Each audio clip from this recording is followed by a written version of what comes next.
Okay, welcome everyone.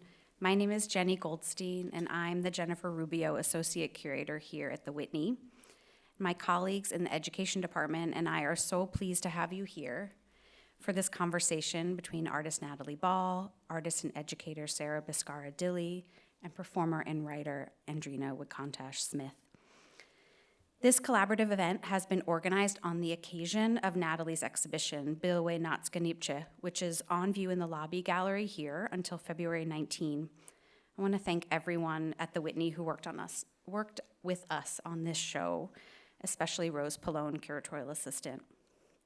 So tonight, Natalie will speak about her practice and her relationships with the people and languages of her communities as a Black, Modoc, and Klamath artist working from her ancestral homelands in Southern Oregon and Northern California. I'll say a tiny bit about Natalie's bio, but I don't want to go on too long. Just a couple words. That she was born and raised in Portland, Oregon. She's gone to school. She has some degrees.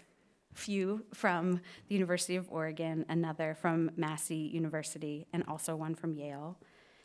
And in addition to making art, exhibiting works nationally and internationally, and receiving funding and awards from numerous granting bodies, she's also an elected official serving on the Klamath Tribe's Tribal Council. So she's in conversation here tonight with Sarah Biscarra Dilley, who's a multidisciplinary artist, writer, educator, and member of the Yak Tichu Tichu Yak Tilhini Northern Chumash Tribe, and director of Indigenous Programs and Relationality at Forge Project. And with Andrina Wekontash Smith, who's an Emmy-nominated Shinnecock storyteller, performer, and voice coach. Her work centers Eastern woodland representation and explores the complex racial dynamics of being a mixed-race Native in a colonized society. The Whitney is, of course, part of that society and is located in Lenapehoking, the ancestral homeland of the Lenape. The name Manhattan comes from their word Mannahatta, meaning island of many hills. And the museum's current site is close to land that was a Lenape fishing and planting site called Sapakanakan, or tobacco field. The Whitney acknowledges the displacement of this region's original inhabitants and the Lenape diaspora that exists today. And as a museum of American art in a city with vital and diverse communities of Indigenous people, the Whitney recognizes the historical exclusion of Indigenous artists from its collection and program. And the museum is committed to addressing these erasures and honoring the perspectives of Indigenous artists and communities as we work for a more equitable future. Natalie once told me that her art is being called into the world as she makes it. The materials she uses, which you'll hear more about this evening, bring with them their histories and their hopes for the future. It's a privilege, Natalie told me, to have a relationship to materials in this way. And it's our privilege to have Natalie here with us for several days. So I want to mention that tomorrow from 4 to 6 p.m., she'll be here for a special open studio with teens.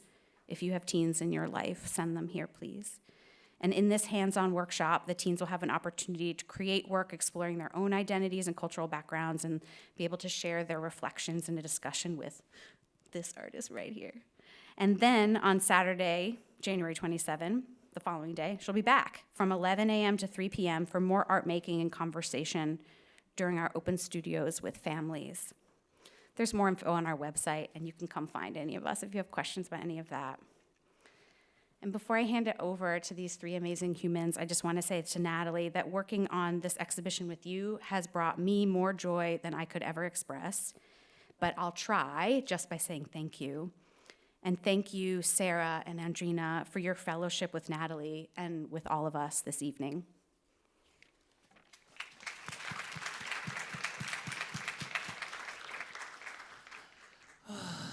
Whitney Nuiswang Andrina Wekontash Smith. And it is so beautiful to be here to share space with all of you today. I am a member of the Shinnecock Nation, where our traditional homelands are in Southampton, New York, and I reside in Brooklyn, which are the traditional lands of the Canarsie and the Rockaway people. And a lot of my work centers New York proper to acknowledge not only the Rockaway, the Canarsie, but the work of the Unkachag, of the Munsee Lenape, of the Sinoy, of the multitude of tribal nations who existed on this territory, whose names are not often mentioned, but whose importance in history cannot be forgotten. And it is an honor to get to be in presence with you, to be in conversation today. Taputni. Dwa Nafka, everybody. Gausas is Natalie Ball. It's just a huge pleasure to be here today. It's the first time I was able to travel with my kids outside of Oregon, really, to attend something that had to do with my art and for them to see my work in a museum. They weren't that interested, but I think that I think that eventually they will be, or maybe not. It's just a privilege to be here with them today. They're upstairs, Kolika Coles and Seldon Cisco Yellowhammer. I'm Natalie Ball. I have Bilwi Naats Ga'niipci downstairs. I took some time off from my studio practice because I did start maybe a career, but a stint maybe on tribal council. There's a lot happening at home that made it, there was an immediacy for me to be on tribal council, so I dropped what I was doing in the studio to pay attention to my kids' future and my grandbaby's future and to see what was going on, really. And I'm back now. It feels really good to be back. And I came back with Bilwi Naats Ga'niipci because I really wanted to find out why it's so hard and why belonging is so complex in Indian country and how it looks different from the communities that I'm from, Black and Indian. There's like a really big difference in how we center and define belonging, and I wanted to know why. And so Bilwi Naats Ga'niipci is that. It's really my victory lap. We smell like the outside as an idiom is something that I hear and have heard in my community, on my mom's side and on my mom's community, but also I wanted to flip that and it being really literal about not belonging in Indian country.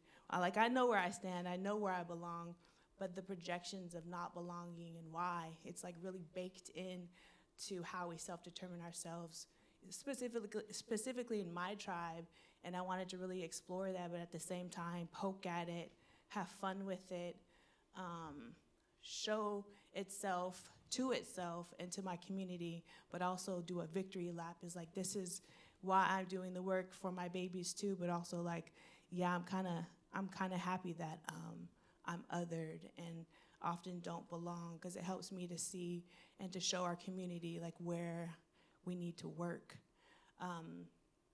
So I'm from the Klamath tribes. I'm Modoc and Klamath from Southern Oregon, Northern Cali.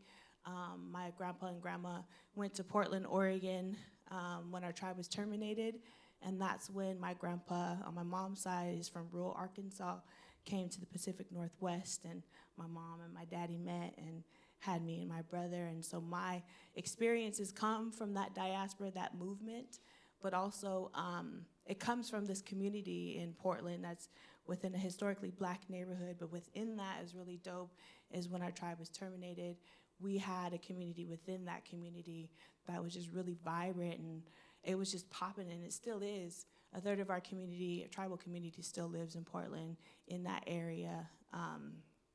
So that's where my materials come from, my memories, my narratives, but also my materials also come from Chiloquin, where I'm currently at, where my studio practice is, and the materials are based on my relationships with community. Like I have a moccasin of my dad's, and he always tells me that he wants it back one day, but it's already sold. It's already in a collection. But I just really honor that because it's based on my relationship with my dad. As long as that's good, that work is good, and I honor that. But I'll continue to talk about my work and my practice throughout this, but I wanted to give you time, Sarah, to talk about you and yours. Hatiu, mita Sarah Biscarra Dilley, wa mitala yaki tanas muntil hinka tichu, kisu tichu ka atakatla ni sithala, wa samimu, wa sitakawayu, wa tisimasu, wa etsmal, wa sitakaka, wa sitakaya, wa elawehe, wa asaram, wa casas grandes, wa zinapecuaro, wa Santa Catarina, wa sikpats, wa silkoshoyo, Wawaimea, Wasitakawa. Chiakiam nipu needs po teach you sa itanamansi, mitakatlo, ni pa ispo spo sa ichiuchu. Mitakana misakana wami kina wana needs po til hinkatichu, wayaki shono, wayaki tanasmu, wayaki sisime, wayaki spo spo. University of California, Davis, ni Native American Studies, Forge Project, ni Director of Indigenous Programs and Relationality. It is such a privilege to be here today with each of you, and really feeling echoes of what each of you have been so generous in sharing about the relational landscapes that you come from. It feels really beautiful to be able to land in that here today and to speak from that place of multiplicity, instead of the kind of speaking over that often happens when we are trying to bend the fullness of who we are to the logics of settlement that have actively and continue to actively dispossess us. I would love to just kind of get into talking about your work, Natalie, if we can. I just want to say that, like, as a California Native person who's been so deeply a part of the language work that's happening in my community, it has been such a privilege to see a language that we're connected to through just like 3 language groups, right? Like, right. It was only like, you got our shells, we're getting your obsidian, like we've known each other for a long time. And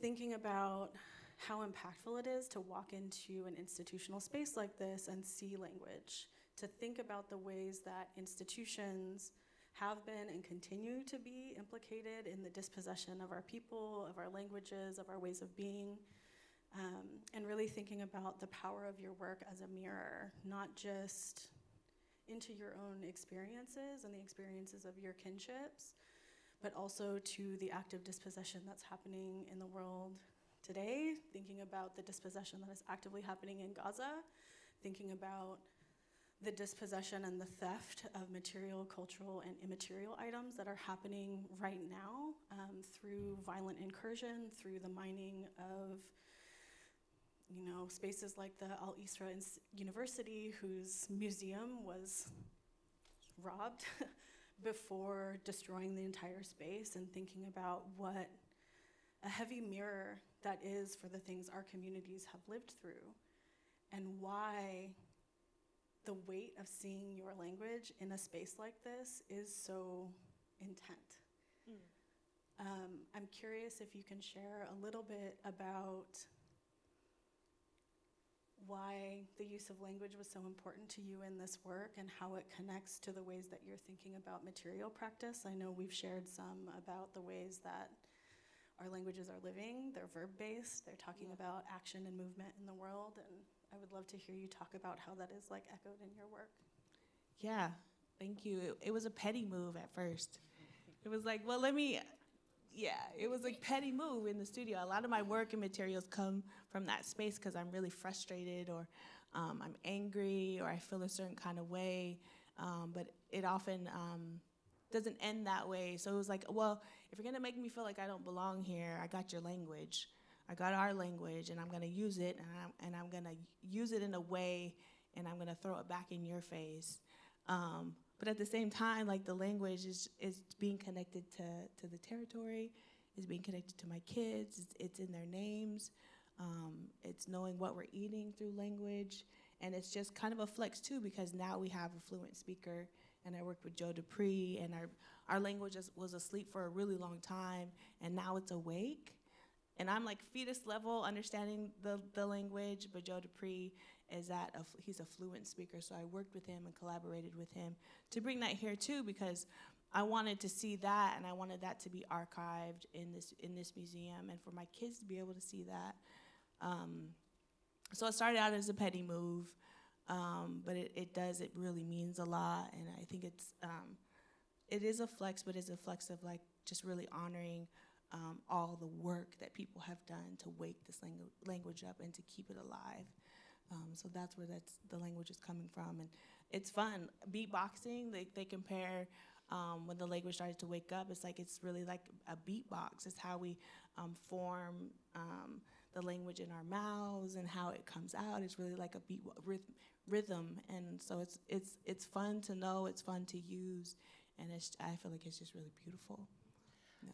I really want to, I think we've all been in conversation about this, but I really want to highlight the importance of the vocabulary that you used in your language was sleeping, and now it's awake. So frequently when we talk about indigenous languages, they're so quick to tell us our language is dead. Your language is dead. This is the language of a dead people in order to remove our connection, because language tells us so much about what's important to a people. And so in your language work, what are some things that were revealed to you, or in your process, what are some things that are exciting to you to get to interweave into your work? Yes, thank you. Language is hard, but at the same time, it was like, how do we talk about Black and Blackness and being? How do we define that in our language without it being a derogatory term? And I feel like that we have a lot of native languages, indigenous languages have a term that they use to describe who I am, and I wanted to flip that, and with Joe Dupree, we did. We described it in a way that just honored where the ancestors came from. So that was cool. We have options now. So that was neat. It's because a language being awake also means that you're creating new words. So that's really, and my kids have that now, and so they'll be developing new words as we move along. It's something that I frequently too have to navigate between what happens when we live in a society that has intentionally put Black and Indigenous sovereignty at odds with one another, and how that is still so coded in both our language and the cultures with which we're able to navigate. Yeah. And yeah, it is something that when we talk about language, I even struggle with the word BIPOC, because as the Black and Indigenous, the element of taking away my connection to overall people of color, and taking Native American context out of the specific verbiage of treaties and nationhoods, and this very unique meld of indigeneity, where indigeneity ends and Native American begins, and so much for me is an active exploration. I haven't figured it out, and I try and discover answers through my work, and it sounds like that has been something that's been able to be revealed to you, discovering answers for things that have just been placed on you, and ideas that have projected on you. Yeah. I don't know if I was asking a question. It's a lot. Yeah. Yeah. It's a place of power too, and empowerment. I'm not doing this alone. There's a lot of people from home in both my communities, both urban and rural, who are supporting me in these exhibitions. I bring a lot of people with me. So I just always want to honor those people too, and to be able to talk about being Black and my Blackness, but being able to use that in my language as a word that honors us is a huge change, huge flex too. So it doesn't, we have another way of self-determining ourselves outside of that derogatory term now, which is really neat. Did you want to talk about language? Because I know language is on your heart. I mean, I think just to kind of respond to some of what you each were sharing, I'm just thinking about what a generous experience it was to get to write and speak about your work in language in the exhibition that you were in at the Vancouver Art Gallery that I co-curated with Leuli Ashragi and Tara Hogue and Freya Carmichael and Lana Lopesi. But to write about the piece When Harry Met Sally, I mean, when my dad met my mom, I mean, when a smoked skin met, or lace front met smoked skin. Yeah. It was so easy to write about your work in language, because our old ways of doing things have always been grounded in kinship. It's not about separation between people. I think about Leanne Simpson shares this really beautifully, kind of talking about borders not as kind of hard lines, but as sites of heightened negotiation. And that's how we've always done things. When I name villages in my introduction, I'm talking about places throughout the central coast of California, and Chumash homelands, and Selenian homelands in central Mexico, one random one in Sweden, like one on the Big Island of Hawaii. Like if I have names for those places and I have connections with those families, I acknowledge those kinships, because those are all part of what makes us who we are. And I think this idea, one, the like tensions between the ways that settler colonialism imagines indigeneity as something that is subtractive and blackness as something that is exponential, and the ways that that has been weaponized, particularly through the violence of enslavement, through the violence of dispossession, settler colonialism. None of that actually functions in the ways that our people have done things previously. So to write about your work, it's like, this is the oldest thing we've done as people, is build kinship, is build relationships, is build family, and like acknowledge not only the fullness of who we are, but the like extent and the scope of our responsibilities, which is what relationship is. It's not just about like, oh, a fluffy connection, we're kin. It's like kinship is responsibility. You have to maintain It takes work. Yeah, you do, and you Yeah. fight a lot. Yeah.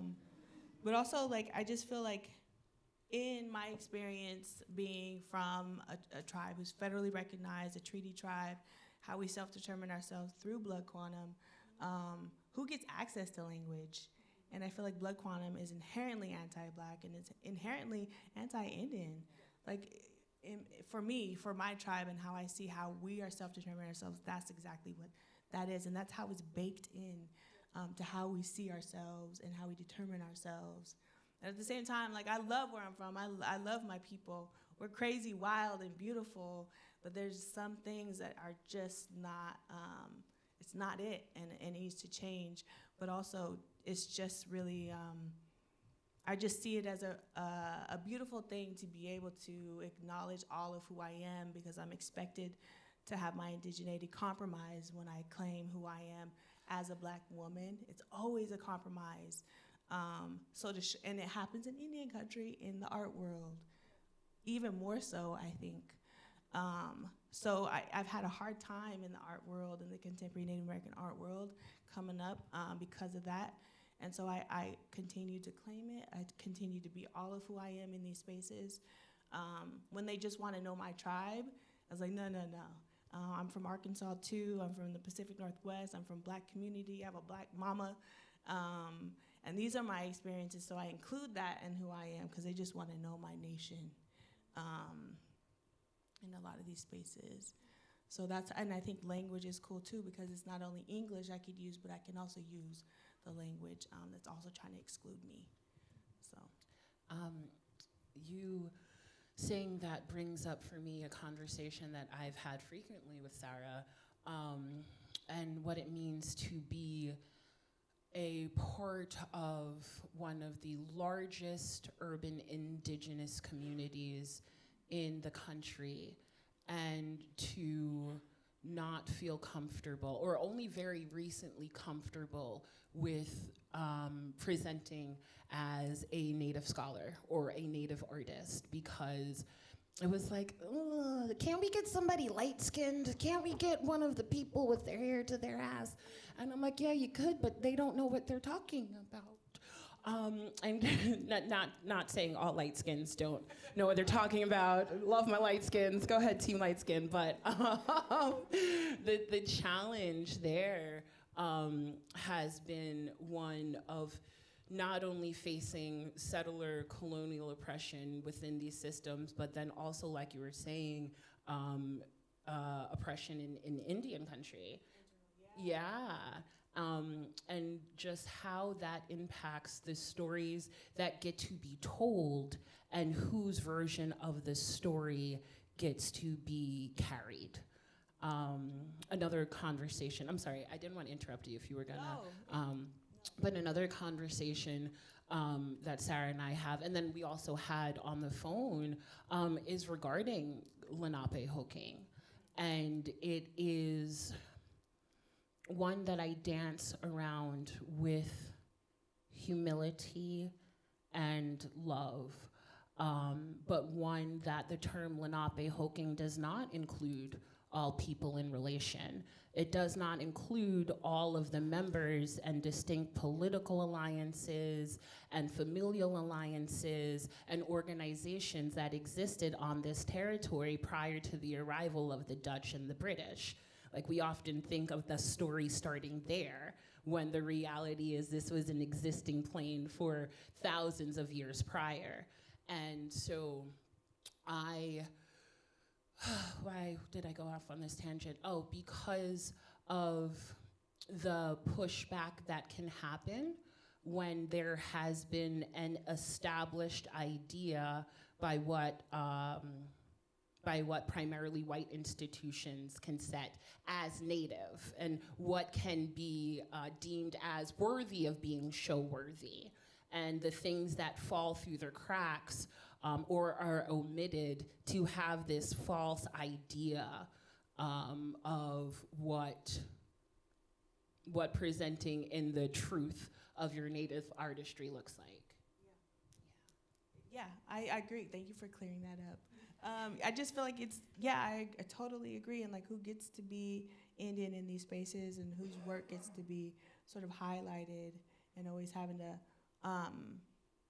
use my work. I always say I'm using my work to hold space for those that are coming up, because I want them to be able, like my kids coming up, to be able to see themselves in the work, knowing that Native American identity is more complex than typically what we see.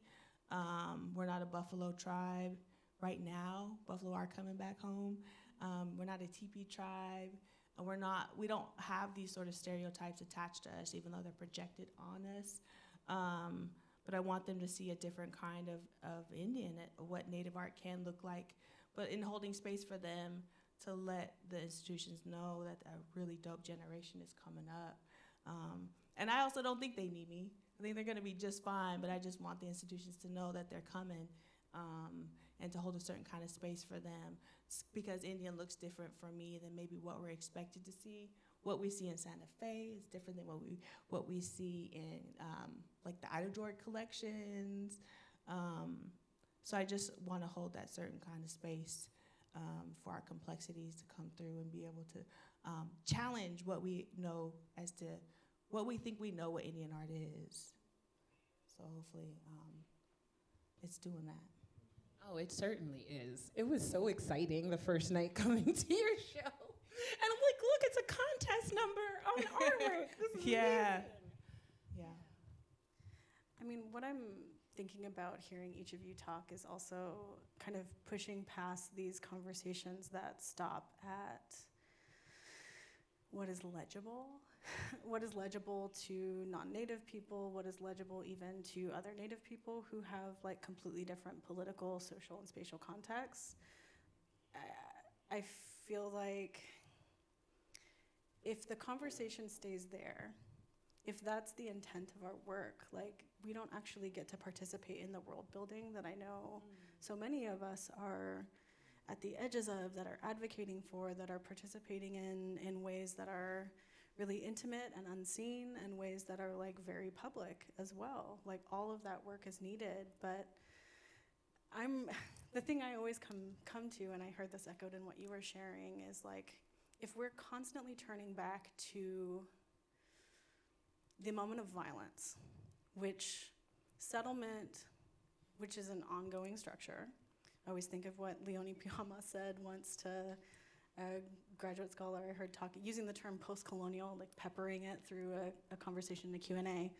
Really generous Maori scholar, patiently waited for them to stop talking and just said, post-colonial, huh? I don't recall seeing the boats leave. This is a story that's ongoing, but it's not our creation story. That violence has never been our creation story. we know the places and people that we're made for.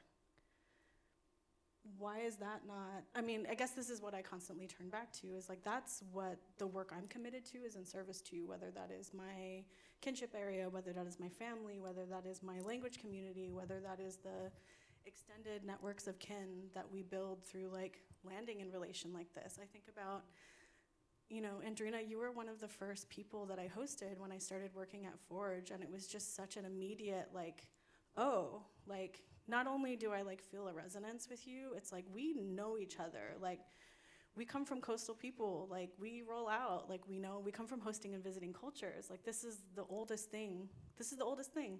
Of course this feels totally at ease, but it wasn't happening just because we were trying to meet each other. Oh, I'm a Native person and you're a Native person and I identify you as a Native person. It's like a way of being and engaging with one another. It moves at its own pace, it moves at a relational pace, and that creates its own landscape. That's what I hear echoed in what you're saying, and kind of wanting to lean into more complexity around the ways that we talk about relationship to place, to kind of interrupt the territorializing language that gets thrown around a lot. I understand why people turn to that, especially in the face of dispossession, especially with the grief and the rage and the hopelessness that comes up when we think about what it means to be separated from the places that we're made for. But that's also like not how we did things. Like, a perfect example of this is like, and I know I've shared with you about this, Andrina, and actually you, Natalie, thinking about some of our like most powerful places in our homeland, places of prayer. There is never just one name for those places. There are names in multiple language because people came from all over. Whether they were invited to come join us through like ceremony that happens through kinship, whether they had their own distinct relationships to that place, whether there are stories about that place, were totally varied and various. But that's the kind of knowledge that I turn to when I see and I feel the edges. Like, if we limit the ways that we're thinking to things that are legible to the settler state, we are doing a disservice to the possibility that our people has. Anyway, thinking about this in your work, and like something you said last night when we were on the phone was, you know, the work isn't here. The work is at home. Yeah. The work is in relationships. I heard you share something, Andrina, last night about talking about the importance of breath and recognizing like what is reproduced when we have shallow breath, reproducing that fear. Like, how do those things come together? Thank you so much for saying that, because that was what I wanted to jump on when you were speaking. But sometimes when you speak, I just like gleam. Same. Keep going. Same. And I'm like, wait, I'm what? like butter. Same. I'm just like, oh. Totally. For real. I'm sorry, guys. That's something. I'm like mesmerized. Yeah, same. Thank you. I didn't know what I was doing.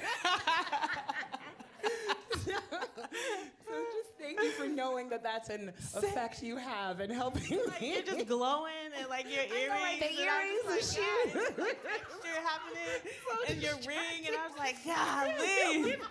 Let me then just the smoothness of your voice. Yeah. Oh my goodness. Okay. Yeah, I don't even know how to like. Yeah. Go ahead. Yeah. But yeah, back to, I think the breath work, but also the very specific notion. I know we all joke about Indian time. I think actually all cultures just talk about like their culture plus time, like whether it's Dominican time or Indian time or Puerto Rican time or CP time. But specifically, what I've noticed with natives is there is this very specific way of existing in this world when you are holding the responsibility of your people on your shoulders. When you are in collective community, and when you are able to take the time to be in connection with all things, you have to move through this world slower. it is our egos that allow us, oh my God, what are they gonna think of me? Oh my God, I'm so great. That disconnect us from that unifying breath, that when I take in a breath and inhale and exhale, there is no separation between the breath of my ancestors who breathed here hundreds of years ago. It's the same breath, it's the same energy. I get to connect to that anytime I want to. And this culture, American culture, exists on disconnecting us from that. Because in your breath, you find your power. And there is so much to be said. Even just my Shinnecock name, Wekontash Smith, woman who was glad and good. That is not meant to be said fast. Mashashamuit, the places are not meant to be uttered with speed. They're not meant to be rushed through. And so what happens when you are living this kind of dual existence of indigenous time in a settler colonial world, and how those things brush up against each other. But I think what's collectively happening is, as a nation, people are starting to wake up to the unhealthiness of that disconnection, and of that shallow breathing, of the deep breath that makes you initiate your flight or fight response instead of one that fills you and grounds you and allows you to come from a rooted spot. What happens if we're able to take breaths that connect us instead of holding that enables us to be divided? And so it's a really principal part of my work, not only as a voice teacher, but also as an indigenous artist, in the way I've been told stories, in the way I've received stories. If you want to ask an elder a question, be prepared for it to maybe take 8 hours, because maybe you gotta do some shit before you get that. You know, and then you gotta hear stories about something else that you are just like, why am I hearing this? And then flash forward 2 years, that story that you were questioning comes real in handy in a circumstance that you find yourself in. And so what is that duality when we rescind from the constraints of, oh, you gotta go to hustle culture, America, you gotta do here, you gotta go here, you gotta fast, with the reality of a culture that has been in this place for thousands and thousands and thousands of years. I'm speaking of all of Turtle Island, but also Manhattan. What happens when we decide to take our time? What happens when we decide to slow down and we decide to take one another in? I think something really radical, you know? I agree. It's also really frustrating to know how slow Indian country is, you know? But it's also, I really respect it now. Just thinking about just being on tribal council, just knowing how fast-paced the art world is. Work in the studio, being on the deadline, working, not sleeping, but also then shifting to tribal council, where I have to wait 3 months before I can present to general council about a ceasefire resolution. And then I have to present to them, and then they have to take their time to vote. And I just feel like there's such an immediacy behind this resolution for a ceasefire, but I have to protocol. I have to wait these 3 months before I can get out our general council, which is our main citizenship, to present to them, to walk through with them, because then when they can see like this is a genocide, then they can see Congo, then they can see Sudan, and then we can have this larger conversation. But it's about being in relationship with community in the meantime, and making sure I'm strong in community and my relationships are strong before I present to them politically in this space where I'm asking for their vote. So it is frustrating because I want the ceasefire resolution now, but I have to wait. I have to do the protocol. I have to go through the motions and the bureaucracy of it too. But also timing. I feel like Indian time, it's always on time, you know? So it is frustrating, but I do understand it, and traditionally, I understand it as well. Definitely. Yeah. I mean, I think what you're talking about in regards to like tribal governance models and the way that they have been shaped to look like city councils. This was not how a lot of our communities governed ourselves. You know, in our area, we do things by consensus.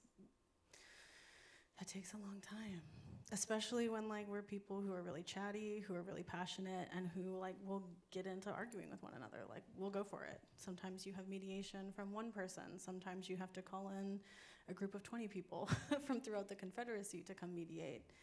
But I think something that I often think about, and you know, my cousin really reflects this back to me often, is the kinds of compromises that we're often forced to make, not just in trying to be who we are, which like in a lot of our languages, and my language in particular, I'm sure echoed in your languages as well, our word for indigenous person just means like true person, people. Like yak tichu just means the people. So in this desire to just be able to exist as people, we're constantly having to adapt to these frameworks that don't accommodate our ways of doing things, so that the kinds of deep conversations you're talking about of like, yes, you're gonna go, you know someone that you can turn to seek knowledge. You better have a few days set aside, and you better come with gifts, and you better be ready to do Smoke dishes. some cigarettes. And you better be ready, yeah. You know, totally.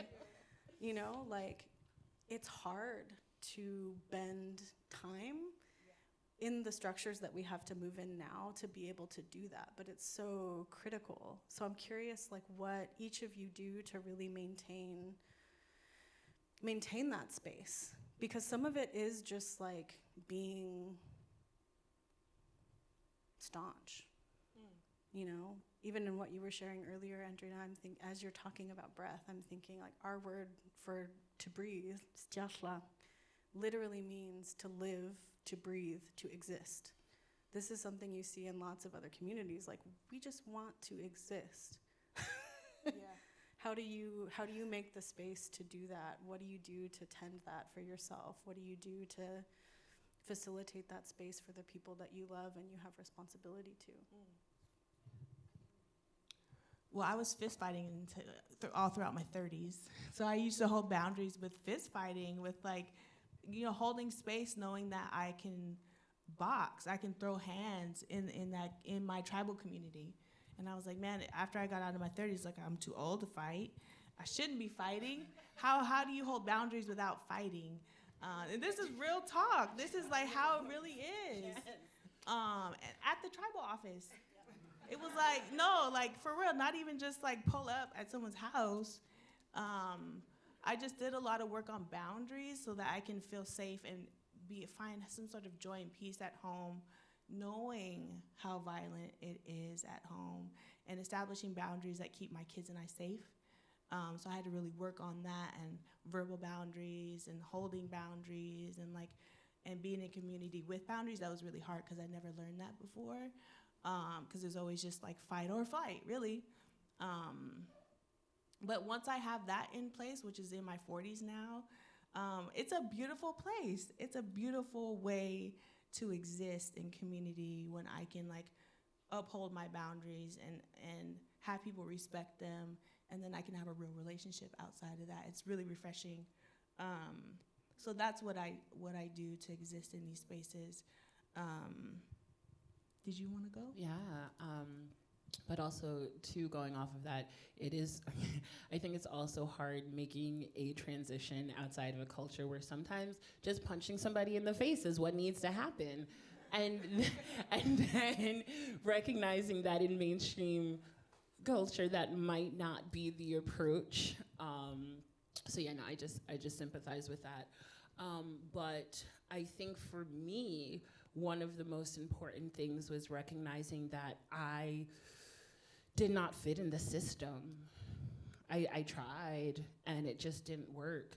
I went to musical theater college at Emerson I joke, at a time that was before Hamilton, so they didn't really know what to do with me.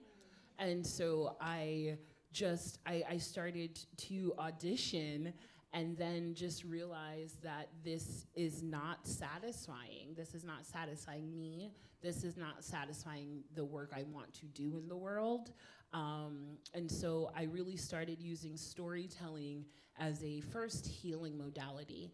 I had a suicide attempt when I was about 24, and through that did a solo show, Suicidal Tendencies, Freedom from a Dark Place, and found what can happen when I can translate my pain into my story. And then I realized that that was very helpful, but small. And how can I then translate the story of what it means to be a human with empathy in this world? What does it mean to touch work that is challenging but coded in love? And in doing that, like, I just made that my practice and was poor for a really long time. You know, it's one of those things when you decide to disconnect from that rat race of a reality, a lot of things slow down, and sometimes that was the checks that came in until I was able, bless you, to establish what story I was projecting internally. That's also a really big part of the voice work that I do. Singing isn't about hitting the right notes, but conveying an accurate story. And so many of us walk around not knowing what our story is. And it starts when you know your story and when you find root in that and then can radiate that out, then the world starts to adjust. Yeah. Thank you.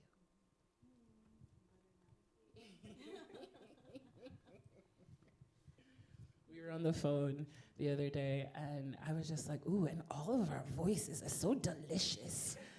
This is so tasty. So he just went back and forth like swooning on the phone. It was wonderful.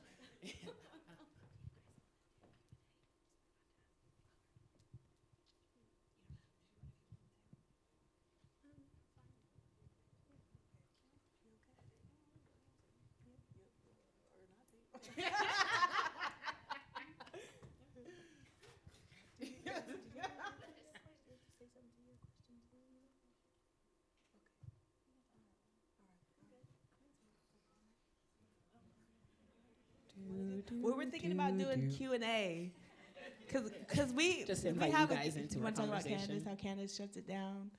I think it's such a beautiful move. I mean, it's also when you are able to honor like the fullness of the conversation. It's great when it gets to keep moving, but there's also something really impactful about refusing to engage in some ways. But I feel, maybe it's just after talking to you guys, but I feel pretty soft and open. Yeah. All the melting. So bring it. You guys have questions?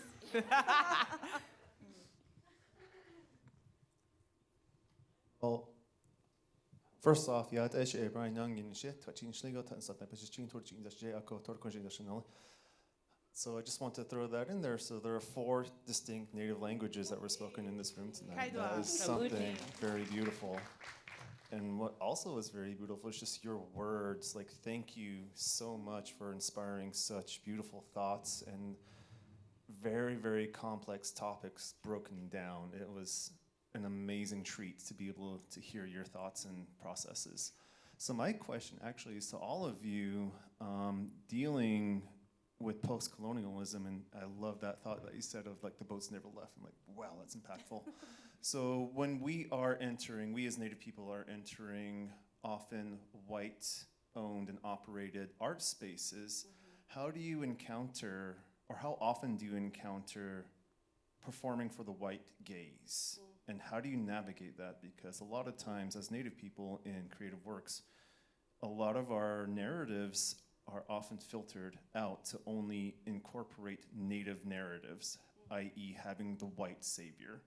And most egregiously, Killers of the Flower Moon, molded, mutilated Osage stories to accommodate Leonardo DiCaprio's characters. And how do you navigate or encounter, negotiate with, or just ignore the white gaze in white spaces like this? I have an answer. Yeah, you start. So when I was still fighting in my 20s, before I had boundaries, I went to the Smithsonian, the one that's down in the financial district. I don't remember the name. The Museum of the American Indian. That one. I just had my middle child. I was breastfeeding. She wasn't with me. And it was just about a bunch of Indians performing at that space. And I was really uncomfortable. I didn't have a language to talk about it yet. I was I came back from New Zealand, started having babies and building my family. And I just felt a certain kind of way. And this is a huge part of my practice now, is that that third space is like you and me and then the work, and I'm making you feel something, it being visceral. But I didn't have that yet. So I got up on the mic, and I asked my cousin to come up, and I was like, I'm gonna sing you this song. It's sacred. It's only sang once a year. It's being hella Indian, right? And then we were like, happy birthday to you. We sang the whole song. Because I didn't know what else to do. I knew I was uncomfortable. I didn't like what was going on, but I needed to hold a certain kind of space. And humor is huge in my practice, too. And so that's what I did. And then I stopped doing art for the next 5 years because I was like, I don't want to be in these spaces. I felt cornered in the Indian art world. I didn't know how to get out. So I just stopped. And that was why. I didn't like the way I felt. And I felt like it was, and I was like, you guys probably have bones here. They used to have my ancestors' head, like the Smithsonian. And so it's just, I didn't know how to deal with it, so I stopped. I just quit, and then I came back. So I just don't participate. Me now, Natalie now, I just don't participate. I built a studio practice. William T. Williams gave me some dope advice in my last studio visit at Yale. He was like, this is what I have for you. I see that you have a lot of kids, and you probably want to be at home, and you probably want to make the work that you want to make. So this is how you do it. And so I don't need, like I talk about openly about what's happening in Gaza being genocide, because my studio practices are built a certain kind of way where I don't need certain shows or people who don't want to give me certain shows because I'm speaking out against it. It doesn't matter. I can speak freely because of how my studio practice is built. And I cannot take those shows where I feel uncomfortable and I'm expected to perform. But if I find myself in those situations, I speak out, usually with humor, and it'll show you yourself, hopefully. Humor is a really great way of having the medicine go down as well, and preserving your personal dignity in the process. Not saying other choices wouldn't preserve your dignity as well. For me, it was my way of life, because I grew up in the Hamptons, and so I grew up at school in the Hamptons, and growing up, I was sometimes too white for the black kids, too black for the native kids, and like the white kids really embraced me, but they weren't giving me like any street cred, and so it was just really a challenge. And so there is this very weird nepotistic world that happens in the Hamptons, and I went to a school that was created because billionaires didn't like any of the schools around, and so they're like, we're gonna invent one. And so they made a school for their daughter, and like I met like Deepak Chopra when I was in 8th grade, and like Steven Spielberg came, like it was some like peaked in high school stuff. Like the school was crazy. But I say this because like my early childhood was so much about that performativeness, because everywhere was a white space. Then I went to school in Boston, then I lived in the Czech Republic. And so it was just like, I was always used to being that fleck of pepper in a sea of salt. And it took, again, that kind of breakdown that I had to realize what those systems were doing for me, and how disconnected I felt in my body trying to maintain a system outside of the one that naturally wanted to occur. And it was a really long time coming. And two, it was also, so tough because, yes, it was also disconnecting from those white spaces. And then also, I had really supportive white friends come from means or come from a desire to want to make changes. And I would always, and it would always be such a weird thing for me. Like when I sold the TV show, it was because there was a white producer who is a writing partner of mine. He's wonderful, and he's like, there's no one else interesting in the Hamptons to talk to, and I really wanted to find a writer from the reservation, and we started working, and that then brought me to Kerry Washington. But it was him. It was his access. And it's been access of people who were in the rooms being like, hey, Andrina, we're holding the door open for you.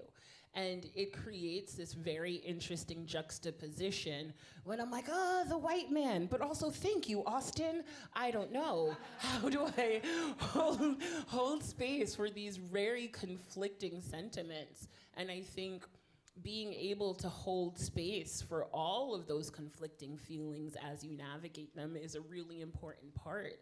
I'm not just swallowing it, just recognizing the very intense complexities that can exist, but always making sure that your truth is being honored, because it's not worth it. I've seen the people who have sold their souls. I've seen the people who've cut off so many pounds of flesh for other people. They're just a withering of their former self.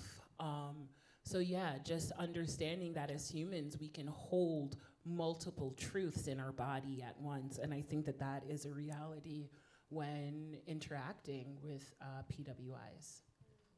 Yeah, primarily white institutions. I learned it at NYU, and now I feel like a cool kid. I was there last week with them. This is very new to me too. Like I was like, ooh, I learned a new word. Yeah. I just wanted to share quickly a strategy that's really served me in kind of navigating spaces like that is work collectively.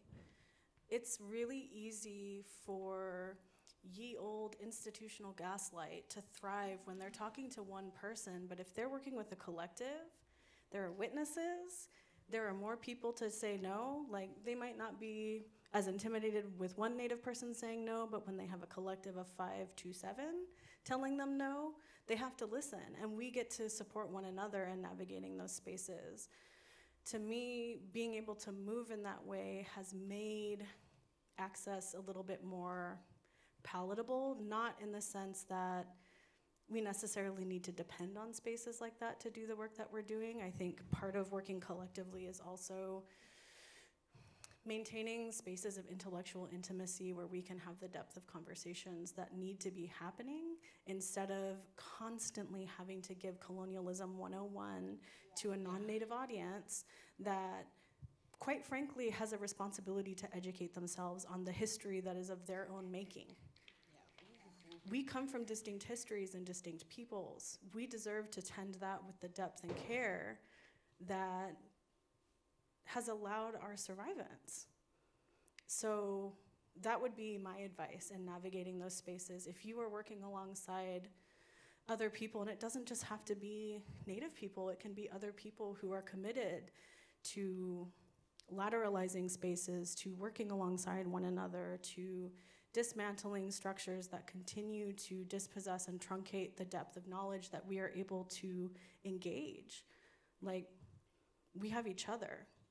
It's less about needing to be or having to be like a sole person navigating a space like that. Like, that needs to stop.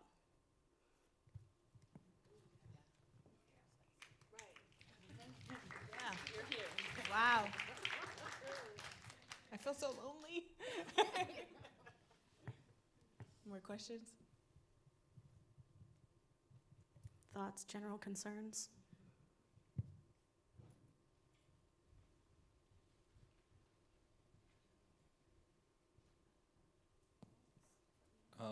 Thank you for the discussion. It's been really wonderful. Natalie, I was just wondering if you could talk a little bit about the materiality in your show and just kind of like how you've taken ownership of these materials that maybe right? They're kind of maybe interstitial for some people, but they're also foundational for so many sort of like building structures and projects. And I think it's just like nice to have this like rich materiality in the museum. And so I was just wondering if you could talk about, the materials. Yeah. So, materiality is huge in my practice.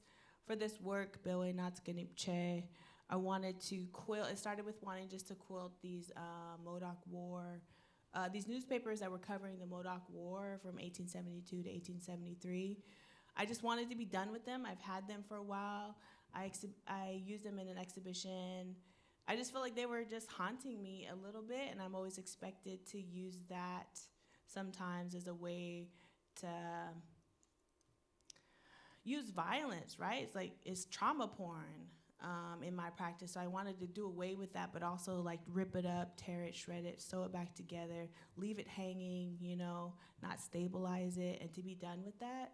So that's how it started, but also I wanted to like use all these clothes and blankets and materials that I'm expected to perform Indian in, and I have actually. Powwow culture, it's all up in there. Shawls, and my son, I had to pay my son $50 for his blanket that I used in there. He came up.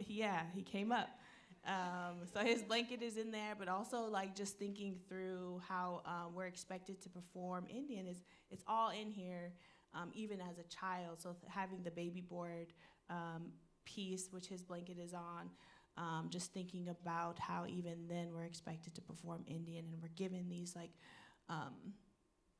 SpongeBob is in there. I think SpongeBob is on the blanket and also on one of the heads. So it's material based on how I was expected and how I have performed Indian, but also honoring that and loving on that, but also not wanting it anymore, not needing it anymore, and using it in a way where it's not for me anymore. So a lot of my materials have come from stuff I've powwowed in, my kids' belongings. The plywood came from I wanted to bring my studio into the space. And so in my studio, I'm in tribal housing. My back of my house is converted into my studio, and I had to put plywood up because I was hammering through the walls. And so I wanted to bring that into the space too. And so I wanted to bring home. I wanted you to smell home too. What else is in there? But on our baby boards, we're given when we're given these baby boards, it's usually beaded up with something that we're expected to carry on through our life and expected to carry with us throughout our life, and it's hung from there. Medicine is hung from there. And so I use SpongeBob as a way to communicate performance and caricature, but also to have fun with it too. And he has, in that piece where the hair is beaded up, he has 2 elk teeth. So it's really honoring where I come from, but also critiquing it at the same time, but loving on it too, because I'm from these communities. Specifically, I'm from a tribal community that I love and I belong to, but I'm critiquing it at the same time. So I'm using humor and love at the same time, and joy to be able to so it's easier to swallow, I think, but also I can still stand on my business of critiquing it and wanting it to change. What else is in there? There's just a lot in there. I can't think. Elk hide, rawhide is in there. I've always wanted to work with rawhide, but also I had surgery on my hand when I was making this work, and I had to figure out a way to hold tension in the work, so I had to use the clamps because I had one hand to do it with. So it's really practical. It's formal decisions in my material choosing, but also really community-based materials. I trade a lot for my materials. I barter, and I borrow. My dad's moccasins is borrowed. It's on borrowed time. So yeah, so that's kind of what this show is about. I know there's more. I just can't see it all right now. But materiality is to express meaning and to hold the visceral part of my studio practice. There's me, you, and the work, and I'm trying to make you feel something. So that's something that it's really the only thing I really have. that I feel strongly about in my practice is like being able to make you feel something through these materials. And I think about you all the time when I'm making this work, is to make you feel. So that's, and being generous. So thank you for your question.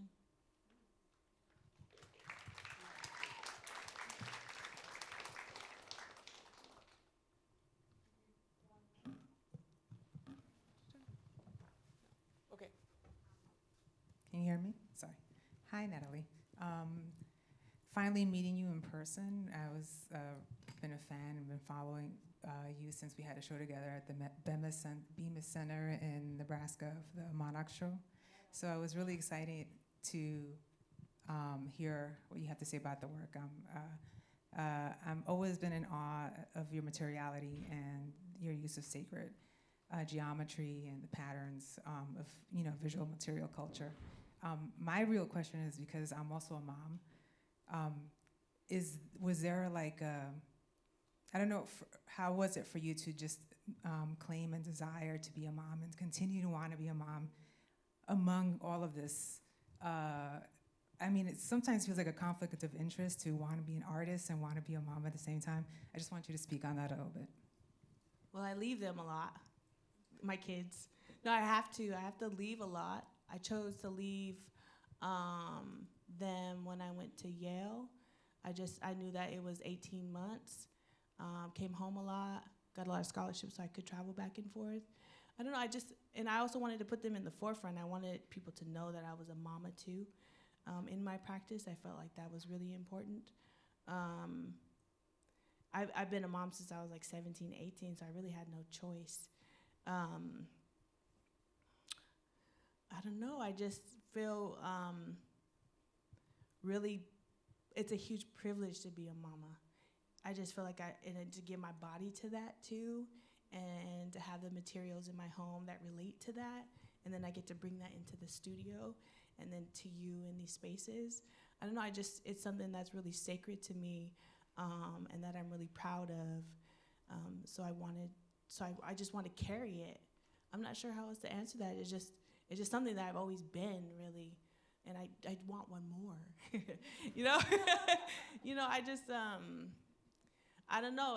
I've given everything to them, and to be a mom, and to make sure that they're like just donating a kidney to my kid and making sure that she's okay, that her health is straight.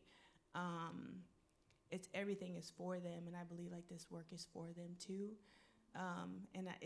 And they get to see their materials in these spaces as well. So they get to see themselves here. I think that's really important to me. I don't know, you just make it work, and you just show up all of who you are all the time. I am not a mom, but something that I want to tag on to what you were saying is there is no separation for Indigenous peoples between family and art and religion and politics and home. It's all incorporated. All of that is spoken about in your work.